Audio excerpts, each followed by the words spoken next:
this is Olive, and I have 3 ways how to use your voice to become more feminine.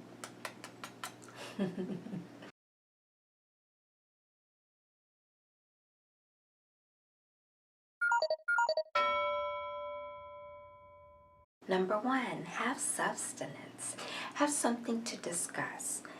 Read up on some material that's interesting, keep up on current events, or read the dictionary. But seriously, to be interesting in conversation, you don't have to study and keep up with anything that doesn't interest you. For example, sports. It doesn't interest me. I could care less about it now. Of course, growing up as a child, I was interested in some school sports, being in high school and college. Now it doesn't interest me at all. So I don't have to force myself to read those things in order to be an interesting person. What does interest me is ancient culture and historical periods, as well as femininity.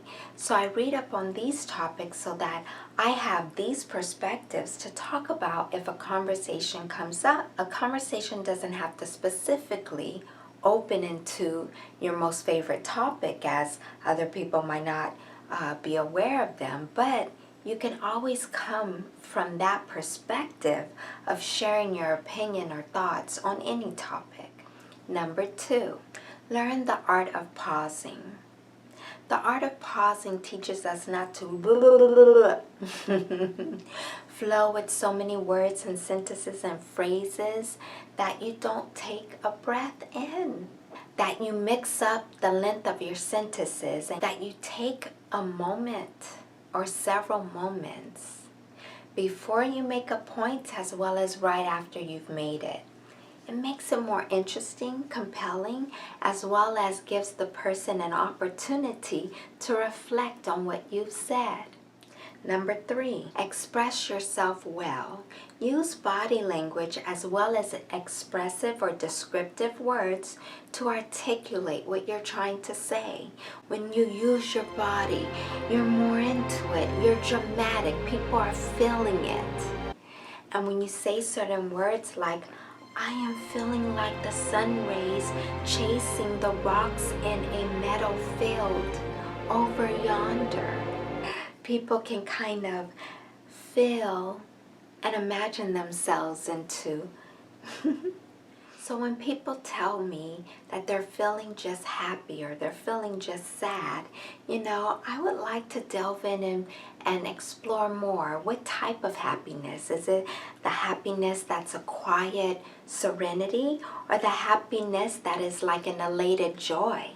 Or is a sadness like an open door to depression and I have to say a prayer for you to come out? Or the sadness is, you just stepped in poo and you got to clean your shoe. Number 4, add emotion and feeling into your words, giving it depth and making it interesting. Play with your intonation a little bit. As an example, I will read you this passage from Essence of Love. Smell has a very strong erotic connotation, and we can be attracted to or repelled by another person by the way he or she smells. Just as you can love someone for the softness of their skin, so you can love someone for the smell of it. Part of loving someone is loving their smell, just as it may be difficult to live with someone whose voice is unpleasantly loud or shrill, so it may be impossible to live with someone whose body smell is disagreeable. Some North African tribes give so much credence to personal aroma that a wife could be if she does not smell right. Number 5, how can one be feminine if they're not understood? It's best to pronounce words fully so that you're not dropping sounds, slurring them, or substituting any words or letters. Practice pronouncing different words. I'm going to read through an alphabet of words, in which you can repeat after me for practice.